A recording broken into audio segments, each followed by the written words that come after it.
Infrastructure, sports infrastructure అంతా create చేయాలి లక్ష్యంతో మేము పనిచేస్తాం. మీరు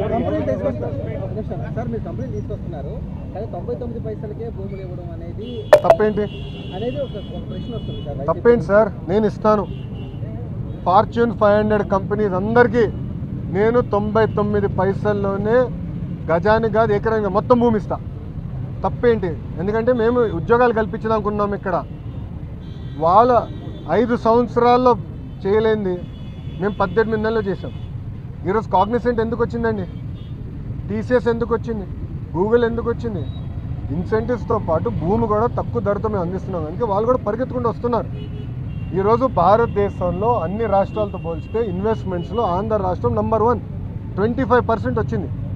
దాని తర్వాత రాష్ట్రం దాదాపు 7-10% అని ఎన్నుకుంది. నేను గౌరవ ముఖ్యమంత్రి గారికి నిన్న మీటింగ్లో చెప్పాను, sir we will celebrate when it is 50% అని మీరు గమనించండి. ఒకే రాష్ట్రం, ఒకే రాజధాని, కానీ అభివృద్ధి వికేంద్రీకరణ.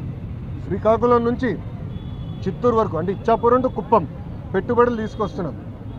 Decentralised development, cluster based approach అనేది మేము చేస్తున్నాం. సార్ ఈ పెట్టుబడులు విజయనగరం